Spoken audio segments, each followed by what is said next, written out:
but I'm going to be swinging. I'm going to be swinging for the fences on this one. This is a fence. This is a home run.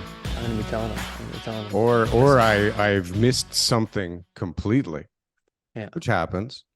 Yeah, it happens. It happens. But unless you make offers, you never really know. Well, there's like this balancing act you do between doing due diligence and burning a bunch of cash. Yes. So, like, to burn a bunch of cash to find out that you did miss something is not ideal. No. Right? It's okay to put a deposit down that you know you're getting back and throw out an offer. But then if it's accepted, now you got to start spending some dough. Yeah.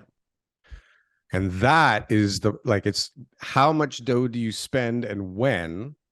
Because you don't know if you're going to get the money unless you're sitting on a pile of cash yourself, right? You're going to have to ask somebody for some money at some point, right? Yeah. Which means now at least two people have to believe in the idea, right? Yeah. So yeah, it's always exciting, and then it's not. Then it's like, oh, okay, how to proceed on this one? Because generally you're not the first guy on the deal, right? Mm-hmm. So we're coming into a deal that somebody else couldn't put together, right? Your whole story is you're the guy who comes in when everybody else has looked at the deal and said, it's just not gonna work. Is that you come in and you find a way to make it work? Well, sometimes, yeah, but sometimes I go, oh, that was dumb. That's why it's not working. That was dumb. But Darryl, we didn't ask people if they were happy with our show first. Well, obviously, TK, they're not. Otherwise, there'd be way more of them subscribing. We'd have a lot more people subscribing, liking, and commenting. So if you're listening to this right now, just hit the like button and then drop a little comment underneath. Say hello, and then press subscribe, and then the bell, all in that order. Only if you're getting something out of this, because otherwise, I mean, yeah, well, thanks for watching, I guess. I guess so. Why are you watching? If you hate listening to two guys talk for an hour about nonsense, then go to our real estate clips channel. It's called Canadian Real Estate Clips. Look at that. Go check that out. And just go and check those people out over there. We've got so many clips. You know what? Like my feed now, because I'm, looking at the show and I'm trying to figure out, okay, well, I want to go maybe comment or like look at the views, how many people or whatever. So I have to go to my feed or my notifications or whatever. But then I see all these other notifications, which I don't know because it's just polluted with notifications. So I never really look at them. But it's hard for me to find our show, the main channel, because of all these clips notifications. Holy smokes. Yeah, I've been told by a trusted source that maybe it's too much Canadian real estate show. Never. Is there such a thing? Never said such a thing. TK, we got a guest today. We got a great guest today. Yeah, we're going to talk about things that are not just Toronto centric. This will guarantee it. People are just fed up of hearing about this Toronto real estate market, man. It's always up and then it's down and then everybody wants it and then nobody wants it. It's the same old story. Honestly, the Toronto real estate market and the Toronto Maple Leafs are like the same, like cut from the same cloth. You know what I mean? Just like a story. Just a bunch of losers. It's just a hopeless romantic story where, they're breaking up and everybody getting back together. The team never quite gets perfect. No one's ever said to me, the Toronto real estate market's just perfect now. It's exactly the way it's supposed to be. Everything is just working in harmony. There's always a complaint, right? There's always a complaint. There's always a complaint. I have such a great story from an Uber drive yesterday. Yeah. That I would love to tell you about. But I don't know if we want to bring our guest on right now. But let's bring the guest on. Yeah. It's so relevant. You know what? It's so good and so relevant. And maybe we'll get it out later in the show. As a show, yeah. Remind me later. I'll tell you. I'll do the Uber signal. This is good. It's like immigrants having trouble. It's buying a peak market. All in an Uber. Now he's driving Uber. Yeah. All in an Uber ride.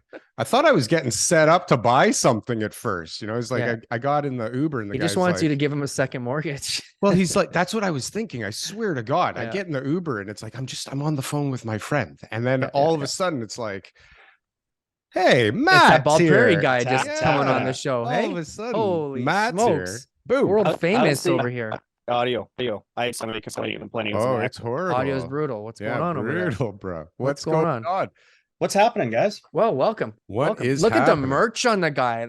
Oh my gosh, that is just we a are beautiful so shirt. behind. There we go. TK. It's gorgeous, yeah. And look at even like the logo, like even that. Look at those farms and that wheat. It just looks so wholesome. Great. Hey, have you managed to keep the Ontarians out of your province? Because last time we talked, you were like don't tell anybody how great it is here and how cheap, right? You're like keep it within our conversation. But we did. I think the secret's out. No. I think Alberta has been figured out. I don't know if they've quite figured out Saskatchewan yet, but I'm worried they will soon enough. It's funny because a lot of people that I talk to, well, I used to talk to on Twitter before the whole Twitter incident, but like a lot of people were kind of on to the idea of Saskatchewan making a hell of a lot of sense financially. I think it does, but that's just my personal bias, probably. So, but what, like, it's I the still only don't place get that it. makes sense financially. Yeah, like what's holding people back? Because it's flat. Like this is the problem. Part of it too is we do have a diversified economy, but maybe not as diversified as other areas, right? Like if you're a film, audio, video, IT guy, there's definitely not that type of employment here. If you're into trades and commodities and stuff like that, yeah, we've got that. Financial sector is not huge. Obviously, a lot of government work here, but there's certain industries that we just don't have well represented here. I have to tell you the truth. Okay. What's the truth? I can't let him go throughout the show believing that it's the job opportunities or the weather or the topography of the land. Okay. You know what it is, TK? I know what it is. Oh, I didn't realize. I've been holding back, and last episode. What the hell do we have Matt here for? That, but this time I just have to do it. Okay. I just think that people think Saskatchewan's not that exciting. That's the truth. Not that. They're just like, what's in Saskatchewan? What am I gonna do? I don't feel like over there I'm gonna have a lot of fun. And they figure that slower life everybody's just and everybody's just over there. How about not die of a heart attack? Their picture in their head is just kind of like they're not doing anything. They don't even laugh over in Saskatchewan. They don't even play games. You know, their hockey games, they probably shake hands in between periods. Those guys, you know, and that's what it is. It's just one of those type of images that I think the province. So Alberta's done an amazing job at promoting Alberta marketing. Like Alberta's just they must have hired realtors to do the marketing campaign in Calgary, right? And so we have a marketing campaign in Ontario for people to move to Alberta. It's on the radios, it's on TVs, it's everywhere. And they're just like rah rah rah Alberta, Alberta, Alberta. But Saskatchewan. No. I have a hard time recalling any type of ads for people to move to Saskatchewan. And I think that might be the province's fault. I'm slightly okay with that. See, this is the thing. This is what I was going to say, but me and TK are talking too much. But it's that mentality. Even last time, Matt was like, honestly, guys, like, don't come here and fuck up what we got here, right? Like, honestly, we got a good thing. There's nice people here. We don't need this thing getting screwed up by you crazy money hungry fools out there in Ontario, right? Yeah. Like Manitoba seems like it's the slums. Like Manitoba seems like you're going to go there and you're going to get shot. It's on the way to Saskatchewan. About Manitoba. Where is this place? Alberta seems just like it's like Ontario, but like just not as good, you know, but they're really trying to like be cool like Ontario. It's kind of BC, true, those guys are just like free in the wind. They got long mushrooms hair and smoking weed all day. These guys are fucked up over there. But Saskatchewan is it's just different. It's just kind of like, you know, it's like our reserved cousin where we're like, okay, we want to like, you know, sneak out in the middle of the night and go downtown and party while like mom and dad are sleeping. And he's just like, no, man, we'll get caught. We better just stay home and relax. And I think that's the reason why that people don't move to Saskatchewan. I think that's the number one reason. And I think that I've never been, but I think people in Saskatchewan are having just as much fun in life as people in Ontario. I don't think there's any difference whatsoever. Well, we can afford to go on trips. You guys can't. You guys can afford to do all sorts of stuff. afford to do everything like eat, you know? Yeah. Oh, wow. Chicken went up. Who gives a fuck? Right? My mortgage is still the same. I don't even have a mortgage. What do you mean? I bought this thing for $80,000 10 years ago. And so these are the things that I think the image of Saskatchewan needs to change. And I think you're changing that, one like view and video at a time. Is you're really trying to promote to people that Saskatchewan's a great place. I actually think there are more vehicles registered in Saskatchewan than people that live here. I have like 3 on my incredible. street. I can't, now that you say that, holy shit. Insurance. What's the insurance like in Saskatchewan? Cheap, super Cheap, cheap, obviously because it's cheap. based on the vehicle. It's not based on driver. Oh, well, that What? makes sense. Yeah, you insure the vehicle, not the driver. Oh my gosh. So, for example, like I got a Volkswagen Golf, and my insurance is $1,200 a year. Oh my god. Whoa. That's crazy. And then I've Now- got a package policy on top of that, which is like additional insurance for extra liability, smaller deductible, a couple extra things like road hazard for glass and stuff. And I think that cost me $400 a year. So all in, I'm about $1,600 a year for my insurance. Look, I know that I caused 6 accidents in the past 3 years, okay? But it was the car's fault, okay? The car was insured, but it wasn't me as the driver. So now It's I got a okay. new car, and the likelihood of these accidents happening again is very little. Things are different in Saskatchewan. So guys, if you want to move to Saskatchewan, not only is the real estate cheaper, but the car insurance is cheaper. Everything It's must incredible. be cheaper. You can just go grab some wheat and make some cereal in the morning. That's all you right? need to do. So, okay. Last time we talked, I remember we talked about new construction being basically non-existent there. Has that changed at all? It's starting to pick back up. Back at least up? When was it up? Hold on a second. 2003. 2012. 2003. Okay. Yeah. So it's starting to pick back up. And what does that look like? Do we have a crane in the sky anywhere in Saskatchewan? Saskatoon, I think, has got a couple of buildings going up. Regina is, I think everybody's playing a game of chicken right now, all the developers, because there isn't a new subdivision that has been opened since 2012.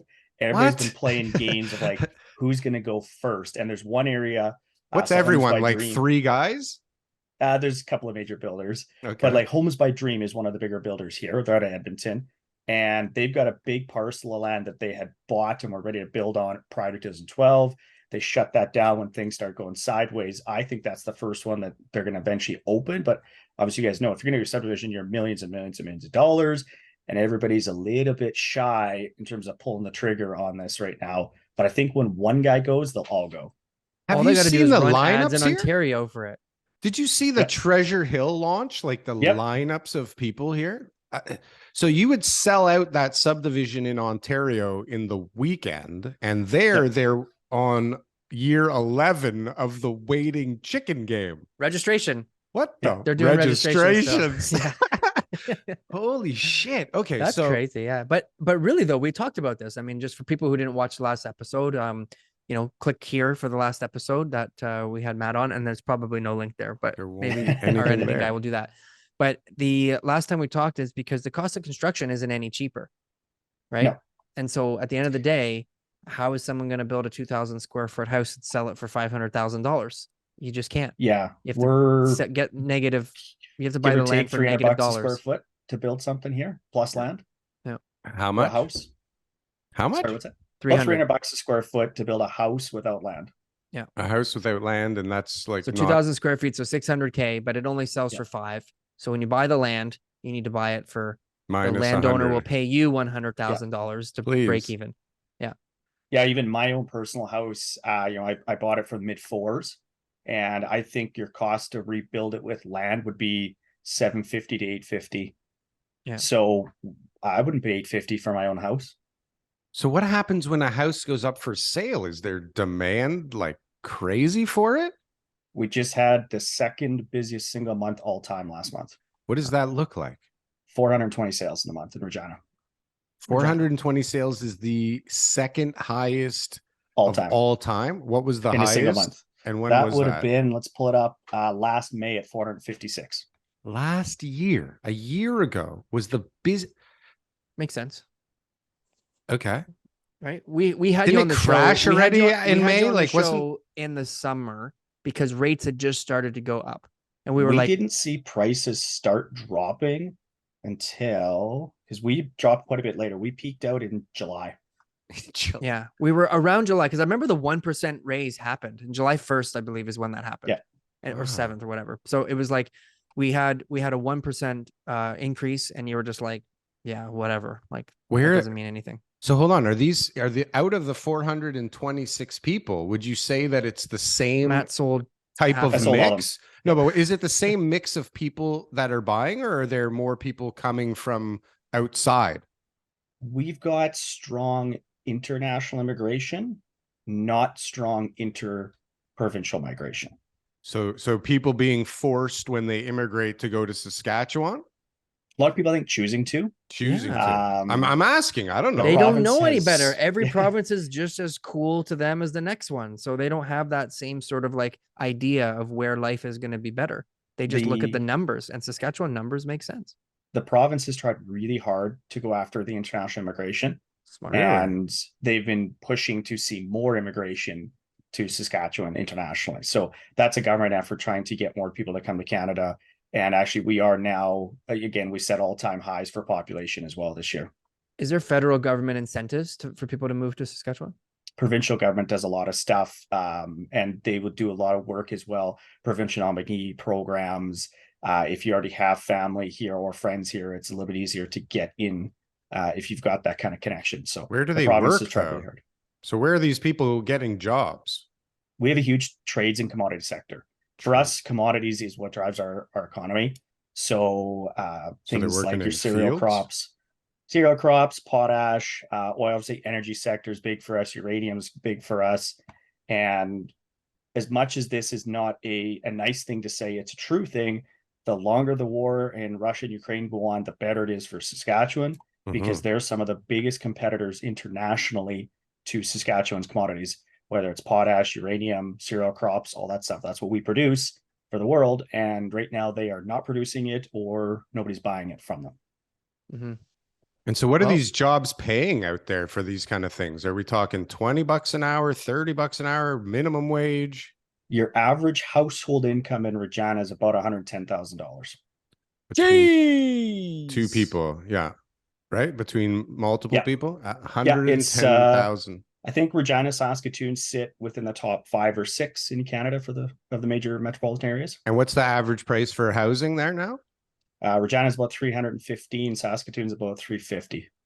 And they say the Canadian real estate market has problems. No, we don't have problems. Toronto's We have lots of fucked up. problems. Toronto and Vancouver have problems. Yeah. Get rid of Everywhere those two. else, it makes total sense. And when we look at things like I look in the States a lot at like investment properties, and I'm always like drooling, like, oh wow, like imagine, that you could buy like that building with a 10 cap and it would have all these great, features, and like you couldn't build that thing for a third or you couldn't build that thing for triple what you're paying for it. The replacement cost is just incredible, right?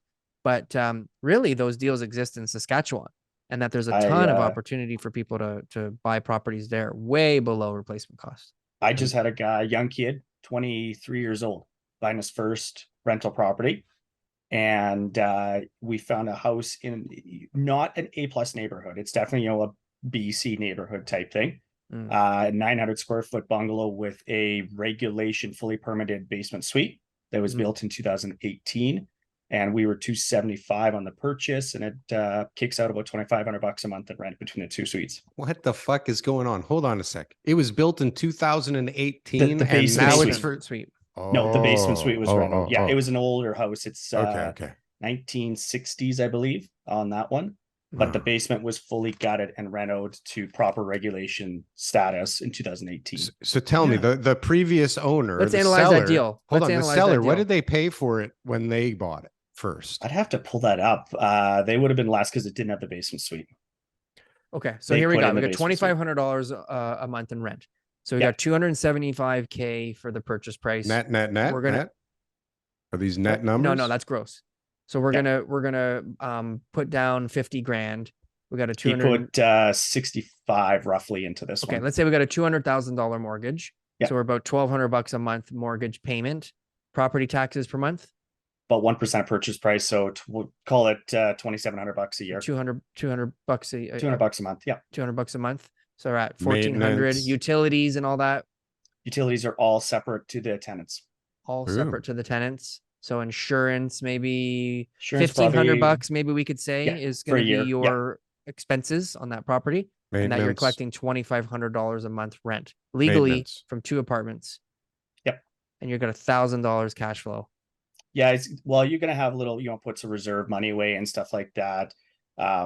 We projected out to be very conservative. He's gonna be $500 or $600 a month cash flow positive. Okay, so we got $500 a month, so that's $6,000 a year is going to be what you're like net. You're covering everything: vacancies, repairs, maintenance, all that kind of stuff. Your initial cash was about 60 G's, so you got a 10% cash on cash return. Then you're going to have all of your mortgage pay down, and you're going to have appreciation and all the other things that are going to come with There's that. no appreciation. Get that No, Toronto mortgage pay down, language out of your vocabulary. mortgage pay here, down, mister. mortgage What the pay hell? down, and Yeah, everything we else. didn't But buy regardless, this there's for a 10% appreciation. That was cash the on cash gravy. return. Yeah. The whole Not thing. bad. And again, I think we're very conservative on our cash flow numbers. Yeah. Let's go to But you, we man. wanted to be a young kid buying his first place. They said, let's not screw this up. Let's make sure that, we got lots of margin here. Again, should rates go up? Should it be more expensive to run? Whatever it may be, let's make sure that you're really, really conservative here. Yeah, that's awesome. Good investment, right? So if I people loved want to it. buy Well, an investment property like that, where can they find you? When I sent it to him, Stay away. he goes, what do you think of this? And I said, well, if you don't buy it, I got 2 or 3 others that will. Yeah. So you get first run at this. And I've always said to people, if people watch my channel, I did a video on this. How do you find the best deals in real estate? Make good friends with your real estate agent, because the best deals are the ones that never leave the real estate agent's briefcase type of thing. Yeah. And I said, if you don't buy this, I do have out of town investors that would absolutely be all over this, but I'm giving it to the local guy first because he's a friend of mine. He's a good client. That's who's gonna get the first deal. This No, is no, the problem. no. This is the way it TK. works. So It should look, work like this that. This is how people are, though, man. And this is gonna be a good point here that you're gonna appreciate. Some people in Toronto, maybe this doesn't happen in Saskatchewan, I don't know, but they have a lot of real estate agents. Yep. They have like 5, 6, 7 agents, and they're like, Well, that's because you guys whoever got brings me the best 75,000 agents deal there. Yeah, whoever brings me the best deal, I'll buy with you. Yep. So on a what house you're deals do talking you about? get? What deals do you get, though? You get the ones that their good clients already said no to. Yeah. Because the really good deals go to the people who are loyal to you. Your good clients who work with you for years, who you're like, this guy's not talking to any other realtors. He's my client. You bring them the best deals. That's what the And if best that guy deals says always no, go to the then you best. call those other people and they'll say, hey, Jim, you told me to call you and I have found something. Here you go. The leftovers. And if people you're think that they buying have- deals, you have to make everybody think that you're their guy. That's Darryl's perspective, Right? Right. You got to make sure that nobody knows that. But there are people who say that to us. They go, no, I don't work with any real estate agents. I have many, many real estate agents. You bring me the deal, I buy with you. I know we just started talking 2 minutes ago, but I feel something I'll call you special. when something comes up. I don't know what I to get tell that you. call all the time. Hey, if you find a great deal, I'm always a buyer. Yeah. Fantastic. If it's a great deal, I'm going to buy it first. And if I'm not buying it, it's going to my best clients next. That's where it's going. But you were on the list, man. You're on that list. You're number 7. And if the other 6 people say no, I'm going to call you. Yeah. That's the way real estate. If you want the best deals, be a good client and a good friend of your agent, because they'll do the work for you. They're looking for those deals every single day, and they will find those good deals. But if you're not that good client of theirs, you're not getting first crack at it. That's it. Darryl? Very different perspective from over here about realtors. Listen, we deal with a lot of realtors around here, whether it's residential, whether it's residential leasing, whether it's commercial, whether it's land assemblies. Like, I deal with them all on every level. And I'll tell you the honest to God truth. Most of them should not be the person selling the property that they're selling. It's a mismatch for the seller. The problem is there's no way for the seller to know that until they're already knee deep in shit, right? But we see it all the time. I mean, we've talked to people who we know that their client is in trouble, right? We know their client is bleeding and desperately needs to sell. How do we know that? Well, the agent told us. But on top of that, they take their sweet ass time to like deal with the offer and talk and do the shit. Like, they don't fucking care, because a lot of them are older and fat, and not fat physically. Like, they have money. They don't care. Like, the fact that their client's bleeding out on the sidelines, dying and desperate for you to sell their place, please. And the way that some people behave is it's appalling. It's crazy. And it's only because we've oversaturated. Even probably in Saskatchewan, there's probably too many realtors, even if there's not that many. right? There's always going to be too many realtors, TK. Don't smile about No, that. It's the truth. We I have don't 80,000 I don't think Saskatchewan counting. has too many realtors. I don't know. I think Everyone they has have too many probably more realtors. than they need, but there's always going to be people who are at the top and there's going to be people at the bottom. And Matt could sell 426 in a month I for think you can do sure. That would be 427 pretty in a cool. month. If I did 400 a month, I'd be pretty happy with But you that. could, Yeah. right? You'd Yeah. make I'd probably be you'd, a little bit busy. I don't think I'd be on the show if I was selling that many houses. no. Yeah, You We make a don't need to video be about on it. a show. That's right. We in Toronto, see the issue with the issue in Toronto is this, is that you can sell 2 houses in 1 year and make a living. Yeah. Could sell one and make a living for some. Who the heck in what job can you do 2 transactions, tasks, contracts, whatever in a year, right? And be considered an expert? Well, what's your average? Or isn't the average agent to, do one deal a year type of thing? Less. It's much think less. it's The less average than agent is 1, doing yeah. 0, Yeah. but the median, but 0.1 median is yeah. But the again, so the typical person who is actually trying and they're actually selling and whatever, they do 2 deals a year, right? Okay. And they pop Yeah. off a $50,000 income and they go, They did I'm in real 2 estate. deals a year. And then they're the ones who are handling they're not probably handling listings often. They're probably handling buyers, but they're handling a transaction that is a person's single most important transaction of their life. And things don't always go so well, Matt. See, and I look at it like, at least in our market, if you're not doing 20 deals a year, why are you in the business? Like 25 is absolute bare minimum in my mind. Yeah. And I think a 25 deal a year agent knows what the heck they're doing. But that to me, that's the minimum standard. Yeah. But how is that the benchmark? Because they don't. There's proof everywhere that people that do 25, even 100 deals a year don't have a clue what they're doing, but they can sell. That's true. There's a difference between being a really good realtor and being a good salesperson. And most 100%. most realtors are really good salespeople, but they're horrible realtors. And then what's happened now is that we've turned good salesmen who are licensed realtors into showmen. And these are salespeople with like free abilities to sell to like way more people than they could ever sell to. And now they get this feedback like, oh, you're so great. You're so smart. Like so many people love me. Right. And it breeds this like, well, listen to what I think, because obviously everybody thinks I'm great. So now what I think is maybe true. And you see people pushing like their agendas and ideas, including us 100%. If we think something's one, look, we all had a vested interest in hoping for a pause or people thinking, rates are coming down. And then everybody's shocked that the rates go up, right? Because why? Not that we didn't think they should. We didn't want them to. Oh, fuck. The market's shocked by. No, the market was shocked by the pause, right? Hey, does anybody like paying more in interest? I sure don't. No. And it doesn't get any more houses built.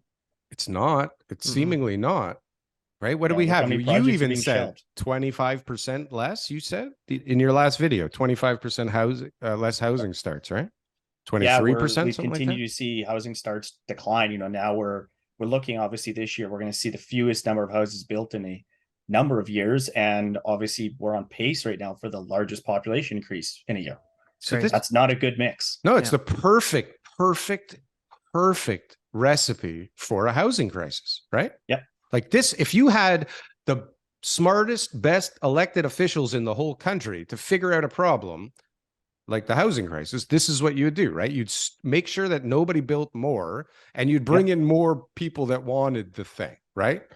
While trying to lower prices and wondering, hey, why is inflation going up? Right? Yep. The price of a house just doubled in 2 years. Why is it so? Look, I mean, people are lined up trying to find a rental right now. I mean, you see it. You guys probably see it far more than we do. Like open houses for a rental, and then an open bid basically on a rental property. Are you seeing that there too? You have lineups for rentals? Not nearly as much. Again, we're like, I think our vacancy rate's probably 6% right now here. That's obviously significantly higher than what's the national average, 1.5%. Wow. So yeah, we still have far more rentals available, but even talking to, a lot of good friends of mine, we're seeing how much rent is going up. To see 10% increases in a year, like we're seeing that, people are starting to ask for that. A good buddy of mine was going, I think I'm going to raise my rents on his units $100 a month, which is, to him, that's ludicrous. And then his competitor went up $250 a month on places that rent only for $1,200 a month. Like, What that's a about rent substantial control? increase. No rent Rent- control here. No No rent rent control. control. Zero The sort market of does its work. guidelines, nothing like Not, that. there is some loose guidelines on Yeah. it, but for all intents and purposes, like there's not cap percent rates, that type of thing. Yeah. But you is know how what it's set. acts as rent control? 6% certain vacancy rate. amount of rent Yep. increases per year. Options. Yeah. No. Yeah, it No. must be something like that, right? The Like you market. can only raise it once per year, Yeah, I think it's twice. I gotta double check on that, but yeah. Oh. something like that. Okay. But you're So not they going to have- raise it to lose your tenant if there's Nope. put that No, 6% not in into your 6% pro vacancy. forma, right? Yeah. Put the 6 in Toronto. We don't put anything. That thing's going to be rented every second of the day. Yeah. Yeah. That changes things. Yeah. So that's really interesting, though. 6% is I mean, it's not a lot, but it gives you It's pretty low. options, right? But it's still like you're not. Yeah. Oh my God, we have to jump on this because it's available. Like But the Toronto. good ones are like that. I mean, it's the same thing Right. as sales, right? Like even when last year, when the market's down, the good houses still sold really, really well. Mhm. And even now, the good rentals are still flying out the door type of thing. And, you know, guys that manage their properties well and have good properties that show well, they're not having issues filling them. TK, I feel like we're trying to understand like Mexico or like Guatemala or something. Like it's a different country. Well, Different out here. it's different out there. It's you so know? different. And that's why I'm trying to like wrap my head around it, right? It's I just like, can't. why is it that more investors are not in the Saskatchewan market? We don't see the price appreciation, right? Like if you're coming in here and you're expecting 10% of your price increases, you won't get it. It's just not going to happen. It almost never does. And you have to be willing to do the work here because you are not just going to fill every single unit up just because you put a sign out front. It's actually work. Didn't we have the scam? Wasn't the scam in Saskatchewan, that rental scam? The guy had like 100 The two houses or ladies who, wasn't that we there? talked about that in the last episode? Yeah. So did the market get like flooded with rental inventory because of that, or Whatever happened with houses? that? Yeah. Was there a follow up on that? There's still some stuff going on with Oh my that God. one. Yeah.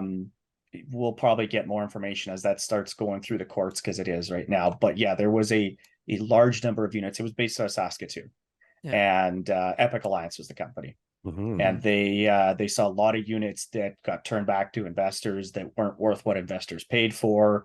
There was, in at least one case, a unit that didn't even exist. It had burnt down that the investor thought was there. Oh my God. And that's again why, if you're an out-of-town investor, you better be an active landlord. There's nothing passive about rental properties. You guys know that. But if you're not going to come physically see the property, that's what, every time I get somebody calls me and says, "Hey, I want to buy a property in Regina." Great, get on a plane, come out here.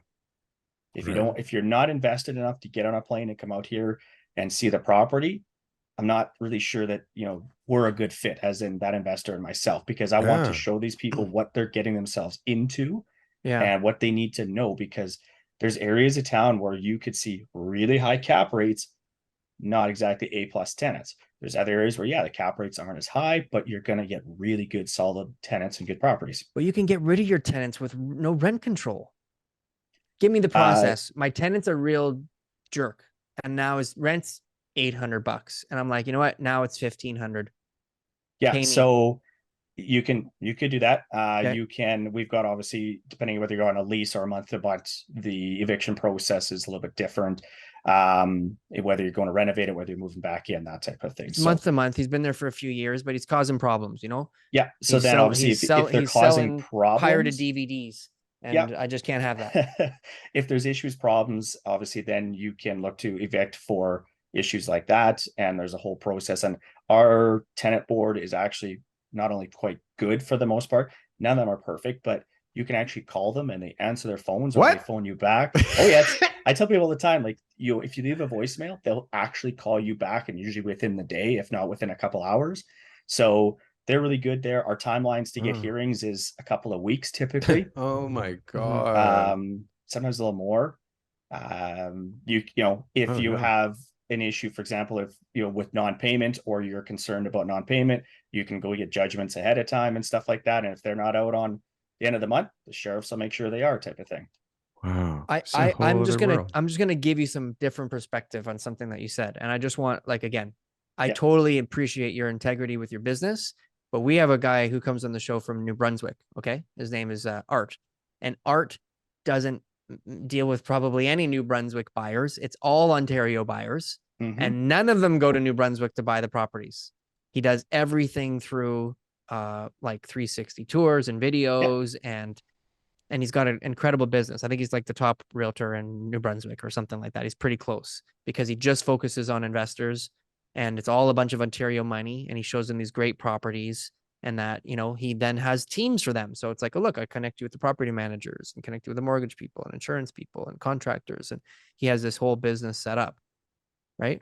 Is that not something that ever crosses your mind? Like that would be something lucrative for you? Are you busy enough already as it is? Is it just not in your comfort zone? What is it?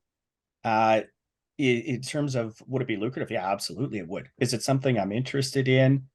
Not necessarily. He's But would I? preserving their heritage. He's there, got a TK. shop set up. Watch one of our episodes when we had Art on there, because Art is like, Yep. he's got it set up right. But where and was it? Where's Art from?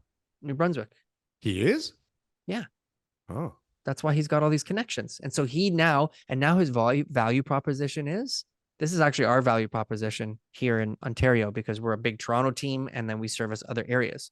And we bring the Toronto buyers to these other areas, which is going to help sell the people's homes for more money, right? Yeah. Your value proposition would be, I got Ontario buyers.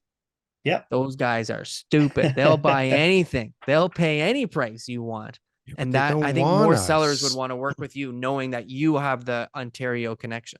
They don't want Ontario people. They want new people that think more like Saskatchewan people. Because Ontario, listen, Not when they're we're all selling their about property, Darryl. That's But who they they're want not- as a neighbor. But when it comes time to sell their property, they want more money. Do they? They don't care about anymore about nobody. Everybody's a racist or a bigot or anything else until that person is buying their home and paying them more money. Right. Then they go, yeah, you know what? I think that would be good for the neighborhood. You know what, You though? know? I agree. Yes. And for the most part, yes, that's true. I have lost out on multiple offer situations because the sellers want to sell the house to a certain person. See, I've lost out on a TK, I'm handful of telling you, those. different planet altogether. Now, Different again, mindset. money always talks, but I've had that, or I've been on Yeah, the for sell sure. side where they've looked at the offers and said, we like these people. Yeah. Okay. I could But see it. Picture a multiple offer scenario, Darryl, in Saskatchewan. I can. One offer is $500 higher than the other. Right. I had a story. Okay, look, Matt, I had a story. This was a and Darryl wants to tell an Uber story. So tractor. I'll tell my story first. Thank I you. had a house for sale. It was at Bayview and Finch, which is like a pretty decent pocket of Toronto. Nothing too upscale, but definitely a high demand. And we had 3 offers the one night. And there was the highest offer was $85,000 more than what we were just about to accept. Sorry, than the last sale. The last sale on the street was 85,000 less. So we were happy. Yeah. My executor was in Europe because it was a estate sale. So I'm calling her and saying, hey, we got this great offer. Do you want to accept? She says, fantastic. I'll take it. Let's do it. I said, well, we've got some time here and that you're revocable. So let's just wait and see if anything else comes in.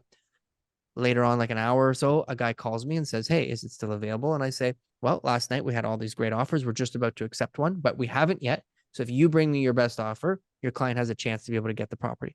An hour later, I got an offer sent to me, $240,000 more than what we were just about to accept. That's the Toronto real estate market. So we took we're that not offer. like that. Yeah. So I don't care what color, skin, or religion or language is spoken in Saskatchewan. When that seller gets $240K more thrown at them, they're going to say to their neighbors, so sorry, guys, we're moving to Hawaii, you know, or maybe like Calgary, like somewhere, go to Calgary. somewhere like exclusive.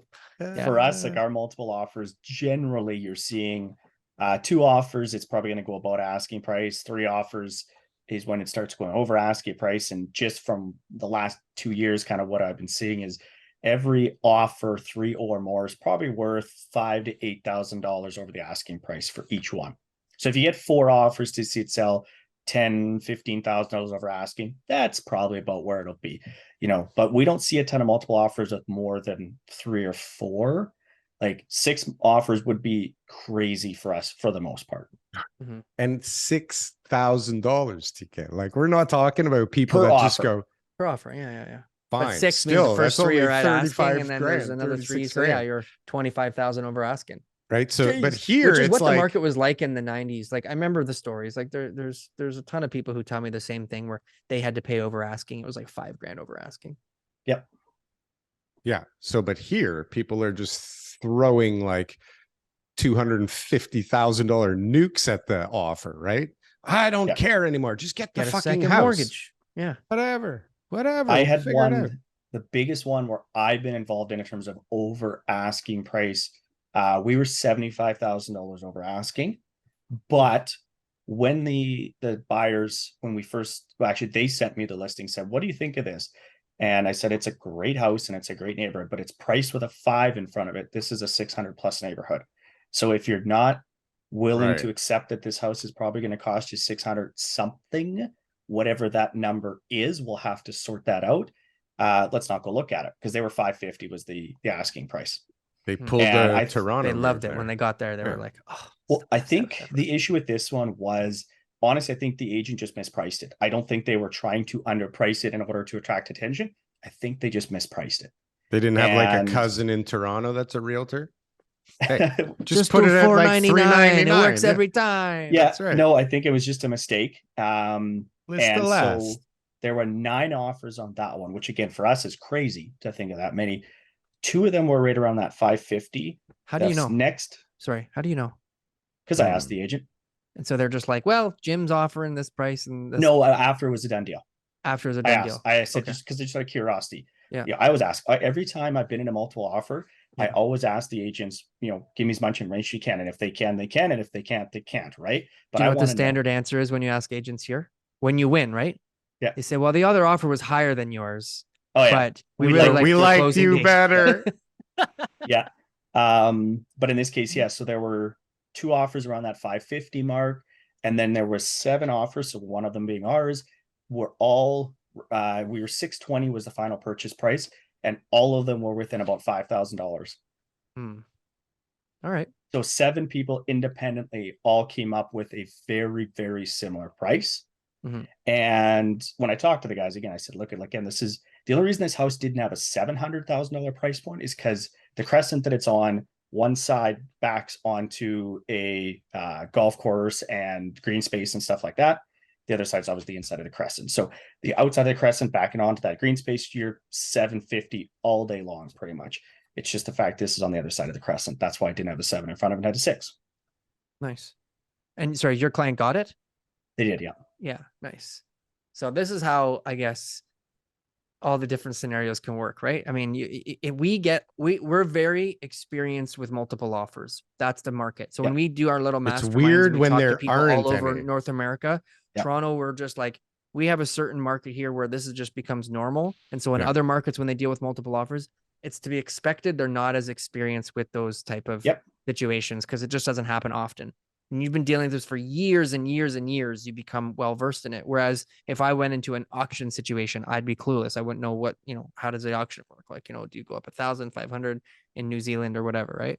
I was licensed in 2012, and I probably up until 2 years ago could have counted the number of multiple offers I've been in on one hand. Yeah. Probably could have. Maybe might have had to get onto that second hand, but that's just wasn't very common in our market to see multiple offers up until 2 years ago. And obviously we've been silly since then. Yeah. We couldn't count the amount on like, we couldn't even tell you the number in 1 year. Yeah. You could make 10 offers with one client. Yeah. And you get, you finally get the 10th one, right? So you just lose track of time. Just every day. It's like, what multiple offer am I going into today? Which multiple offer am I going to lose tonight? Yeah, it's not like it's weird if there isn't multiple offers. Yeah. Right. Yeah. We had a period here where it's like, there's no multiple offers. What do we do now? How do we price this thing? Prices. What do the we gotta do fuck? We gotta CMA? figure it out. Like, Jeez, how many bedrooms does this place even have? Research? What the hell? How do I do that? Then you gotta call the admin and say, hey, how do I use this like Treb thing you guys gave me 20 years ago? How do I do a price reduction? Conditions. Just to do some research. We've had our moments for price reductions, that's for sure. Because sellers in Toronto always have high expectations. So you're always talking to them about the price.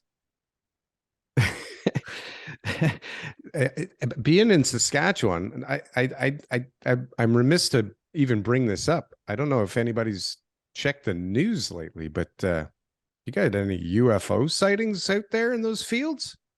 No. Nothing? I know. Have you not heard about all the alien and UFO talk out there right now? No, I must be living under a rock. You must be I've in also been like swamp busy. Saskatchewan or something. He's selling real estate TK, do you know what I'm Yeah. talking about, bro? in Saskatchewan. No, Not in Saskatchewan, like in the planet. You haven't heard about all this UFO talk? Oh my I've been God. following it. You I only haven't? really know what Joe Rogan tells me, to be honest with you. Oh, Whatever his man. guests talk about, then I follow it at that point. Well, at some That's point, as, we're that's gonna as have to far as I figure go. out how this affects the real estate market, but I guess not today. The day 'cause when the you day guys comes are- that the aliens do come and everybody, is like, oh my gosh, this is real. And maybe they want our planet and resources, or they just want to just hang want out to with be us. friends. Yeah. The Have real a estate beer. market will change that day for I sure. think it will affect Something the will real happen. estate market. Does it go up It's or going to go go down? up or it's going to go down. Whether it go, But I it's think it definitely goes, going to change that day. it will right? be very different. Okay. So talking about aliens, well, let's talk about immigration. Okay. Yep. Daryl's got a story for us. I got a crazy, like, I was like, this is so fitting. And to be honest, I started recording it and then I was like, nah, this isn't right. Cause okay, I get in the Uber yesterday. I'm going to my friends for a little party, a little get together. And I'm in the Uber and I swear to God, I feel like it's a setup. So I close the door and the guy's talking and he's like, sorry, I'm just on a call with my friend. And the first thing in my head is, well, that's fucking rude. Like, you're an Uber driver. What are you doing? Right. And then they start talking about real estate and they're talking about mortgages. And one guy's explaining the Uber driver is mentoring this guy on the phone about real estate. And I was like, this is going to be amazing. Like, what am I getting Talk about this myself on the into? show. Right. For sure, I'm getting some content from this. Right. So I'm listening to the story and I'm trying not to like be eavesdropping, but every once in a while he looks in the back mirror and sees that I'm kind of paying attention, but it doesn't stop. And so I'm like, this is a setup. I'm getting set up for something. Like, they want me to help them with punked. money, or I don't know, or all of a sudden there's gonna be a gun in my face. I don't know what's I going got this on really here, right? great deal. I don't know what to do with Right? it. I mean, Right? it's And a I'm sitting there guarantee. going, It's a lock. We're We're just short 50 grand. Otherwise, we could make millions. That's right. Yeah. Where's the deal here? I'm like, where's the angle? Anyway, so the guy's like, it's not on speaker, but I can hear him. And he's saying like, he's going to kill himself because he bought a new construction last April in Toronto, not in Toronto, Grimsby, Ontario. Okay. Pays $1.1 million for new construction with gifted money from his Indian parents. And now they're selling houses in the same subdivision for $700,000. And the guy is freaking out. And he's like literally like wants to kill himself over this whole thing. And the driver's like, buddy, like, just cut bait, like, move on, like, don't have a heart attack over this thing. You need your health.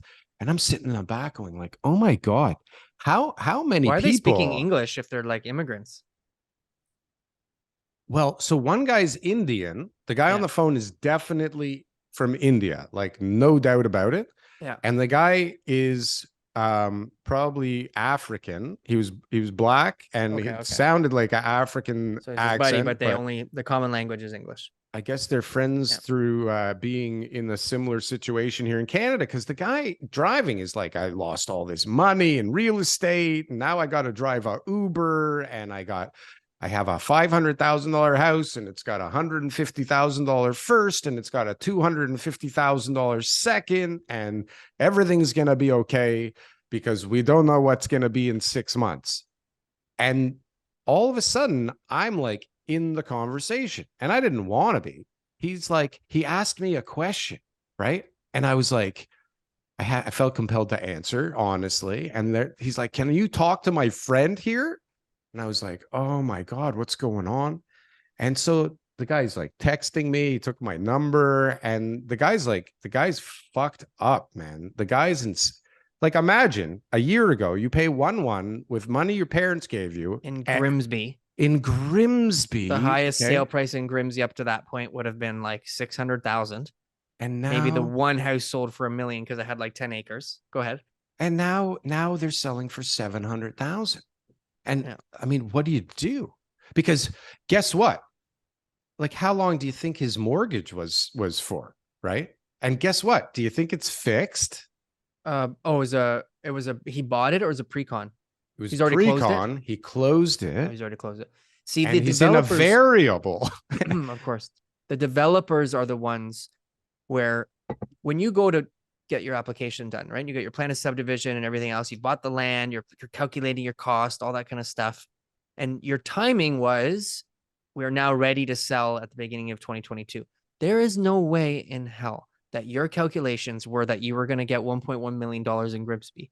There is no way that you ever were making a marketing package to sell to your investors or to justify to yourself that you will sell this house for 1.1. But when the market came, it was opportunistic, and you said, I guess we'll ask 1.1. Let's just see what just people happened. do. Yeah, look at right? lose sight. They just had a Right? line up down the street. What do we see what 1.1 does? I bet you will get it. And then they sold out, right? So it means that there's way more profit than they ever expected. Sure, some of the costs went up and they had all this stuff, but some of these prices are so egregious. There's no way that their construction costs had gone up that much.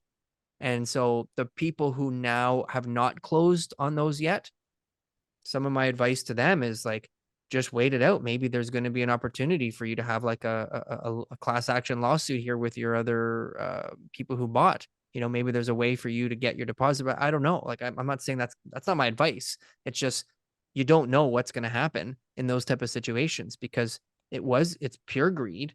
And, these developers, especially if you've got a reputable developer, they don't want that press. They're not going to want to have somebody like have an entire subdivision decide not to close because they all overpaid hundreds of thousands of dollars. Can't close, but chose not to try. Hundreds of thousands of dollars more. And there's a ton of those scenarios out there. Yeah, you guys got a different market than we do. That's what this can't happen there. It's different. Yeah. Well, you aren't building, one. Two, prices don't move that much. And so it's a much safer market to buy in Saskatchewan.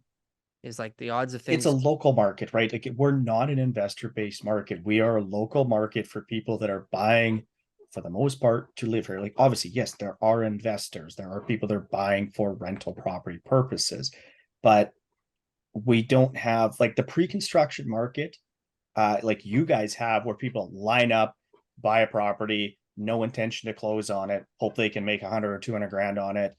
That is few and far between here. It still happens, but it's not the majority of the market. How long can it not happen? You have that, but it's just not at the pre-construction homes. It's at the John Deere factory, where there's a new model that comes out and everybody lines up at the door and they're just like, buddy, this tractor is insane.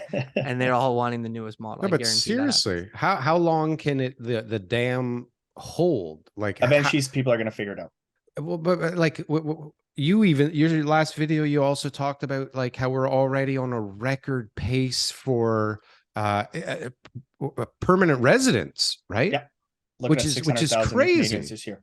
Right. So like we're not turning the tap even down. Like, we're not even trying to make medium or like lukewarm water. Like, we're burning the economy up. We're bringing in anybody that wants to come in right now. Not anybody, but as many people as we can. It's the stopgap to fill holes in the economy. Yeah, but look, but with no plan to build.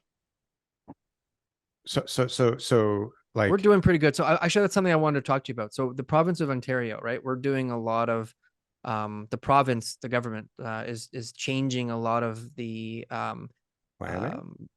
policies, right? So they're basically they're forcing municipalities to be able to expand their urban boundaries. So they're basically saying, look, you have all this land, you need to build more. They've done something called a minister zoning order on a few different places to basically say, we're going to like force you to build, and the city doesn't have a choice on, what's going to be built there. Has the province in Saskatchewan done anything like that to create more housing? Why? Have they like, they don't need to, right? There's already tons of land. What's the point? Yeah. What do they do then? Like, they don't if they think that their population is going to increase, how does the province handle this in order to be able to supply homes for those people? Like, what do they do? There's not, and actually this is an area where I think there's a lot we could do better, but because there isn't the same push for the demand, because our market is obviously much smaller, moves a little slower, we're not seeing that same push, and it's more market forces will drive it, right? And we've seen it, new construction, more basements are starting to get dropped around the city here and things like that. Like, absolutely, new construction is picking up, but I mean, it's picking up from what was almost a standstill. So like 6 to 9. Yeah, exactly. Right. Like, but they have to have You guys And have to have like that's Ontario money. but you have to have like a crazy run up in appreciation so that guys that bought in 2012 can make sense out of building now and making money, right? Like your 300,000 has to turn to like 6 for those Eventually. guys to, right? So it doesn't happen. What happens is you're forced into it because of a shortage, like everywhere else in the country, right? Because like immigrants that actually want to have a chance, like Calgary became out of reach now, right? So like what's next? We don't know anywhere in Manitoba. Like Manitoba may as well not even exist, right? Winnipeg. No. Winnipeg. Like who cares about Winnipeg? So we have like 4 or 5 options that are all like Montreal overpriced, that people can't live there. Like I was saying last week, even this tiny little town in Ontario, Eagle Lake, the people can't get jobs that support the prices in Eagle Lake anymore. So they're moving to wherever the fuck is even further than Eagle Lake, right? To rent because they still can't even buy anywhere. Yep. If they can even sell their house. I mean, some people just leave the family house there to die while they go buy another place for 50 grand somewhere. So Saskatchewan is like the next place that makes the most sense and has room to appreciate and still make a ton of sense. So when does this thing pop? When you guys keep talking about it. No, but there's lots of people talking about it. Nobody's buying it. Nobody's buying it. I've talked about it since at least when we had you on the first time, because when I heard all this stuff from you, I was like, this is a no-brainer, but like, I got to go there and see this, right? You guys come out here. I'll host you here. We'll have a great time. We'll show you what's available. And that would be fantastic. We'll some fun. Because we should buy a property, but it doesn't make sense not to. Like, I don't get it. Like, that's why I want to go there, because there's something missing from this, but that's keeping everybody out of there. Because all the people going to Calgary, why the fuck are you going to Calgary instead of Saskatchewan? Calgary, right? It's the lemmings thing. Everybody follows it, what they think is the easy thing to do. And that's exactly what's gone to Calgary, picked up some steam, got a little national attention. But they have oil, right? Like you guys have wheat and all these commodities. What does Vancouver have? Why does everybody go to Vancouver?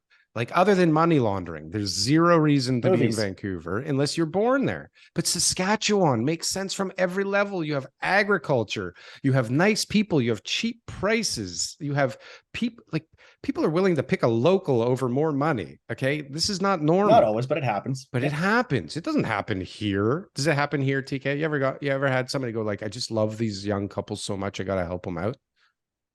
They'll help them out. Like they'll say, keep the barbecue. We really want that person like to get the home. So they'll tell their agent, they'll say like, see if they'll like do this price instead, you know, like they'll kind of be like giving them some guidance. But if there's more money coming from the other one, does it happen? Of course it does happen. There's examples where people have taken less money. One kid. Not often at all. Not often. That's not. But we're still a market, and we're still saying, Regina, 275,000 people here. Everybody is 1 or 2 degrees of separation from everybody here. And it's a market very much in a world of not what you know, it's who you know. And your connections within the city will get you jobs, will get you deals, will get you opportunities that you wouldn't have if you don't know somebody. I mean, like, my business is 95+% referral repeat business. Right. I don't advertise at all. My only advertising that I do is my channel. I don't do it to get business. It does get me business, but I do it because I enjoy it. But my business comes from just being in my community. I mean, I coach a lot of football here. That's something I'm passionate about. And probably 30% of the deals I do come from my coaching world. Wow. Nice.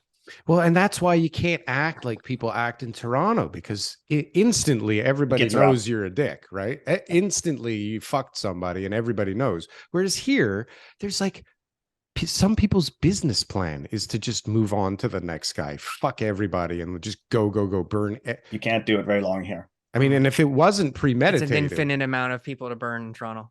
Infinite. You could just keep on just over and over and over again. Yeah. Because the buyers are scoundrels too here, right? It's everybody. There's a lot of greed. Yeah, there's a lot of stuff happening in the big city. It's a crazy place to be. So anyways, I mean, Do you We're feel like you understand Saskatchewan anymore, TK? Yeah, I yeah. I'm like got pretty much better, like right? all in on Saskatchewan. I think I'm gonna All move there. in. Hmm. I think it's a cool place to be. I'm gonna start a little business. I'm gonna just buy rental properties and use people's money from Ontario to do it, and have like No, don't bring them here. I'm gonna I have like no. it I won't here. I bring them like here. our No, little no. environment. I'm just gonna sell them the rental properties, and I'll use you as my agent because I won't even Okay. get licensed. I'll just own the properties Let's and make lots of cash flow, and Darryl will be my first investor. So it's a solid business plan. this is good. Sayonara, Ontario. It's Sayonara a or different lifestyle sayonara? here. People also like when you take vacations. I know that's not an Ontario thing. You know, you guys don't know what vacations are. Like for us, this I'm is our saving for summer one right now. vacation time coming Yeah. up as soon as school's over. Like our market drops off considerably as soon as school ends because everybody knows you're going on vacation. And Yeah. it's like, okay, cool. Call me 2 weeks and you're back. Yeah. Hmm. I'm saving for one. I think like 2028. I'm gonna probably Yeah. hit up the beach somewhere just to be able to relax. 2028. Yeah. TK. A few years What from now. the hell? TK's on vacation every day. We're at the end of the show. Matt, let's Inflection. just do a shameless plug. Where can people Yeah. find you? So the YouTube channel is Bald Prairie Real Estate. And in the description of those videos, I've got all my contact information. You guys can put that in there below. And real estate agent here in Regina, Saskatchewan. Yeah, and like totally like all over the national real estate stats and the markets That's and what I everything love else. doing. All the stuff that we talk about, like that we try to talk about that relates to Canada, even though most of it's Toronto centric, you're doing a much better job. And if people really want to get informed, check out your channel. And we appreciate you coming on the show again. We hope to have you back sometime soon when we got some Come on more. out to Saskatchewan. We'll go out and we'll show you the town. When we That got would some be more great. We should go, info. TK. So I love it. We should really go. Yeah. I'll host I you. think We'll we go look should. at some houses. You guys I'll show you the really How good would we ones. And I'll get show to you the really bad Saskatchewan? ones too. Driving to walk. Saskatchewan doesn't sound We have to exciting. walk. I think we'd have to fly. We should Get do on a like a flight. We'll go Terry to a Rider Fox game thing. while we're here. And so I wonder if there's anybody that actually, well, first of all, if there's anybody still listening, but if you're from Saskatchewan, like I'd love to hear somebody from Saskatchewan's perspective on the Toronto market, right? Because it must sound like a bunch of freaking maniacs. They're not watching our show. Are they not watching They're not even watching our even when show. Matt's on? I'll bet you there's some people from Saskatchewan. maybe. They're just really But polite and quiet. They don't want to comment on the they don't crazy comment and say bullshit anything. we They provide like and here. subscribe from 3 different accounts, but they don't comment. They don't want to take up any time. Mr. All right, Matt, I thank you appreciate again, it. sir. Thanks, guys. Appreciate it.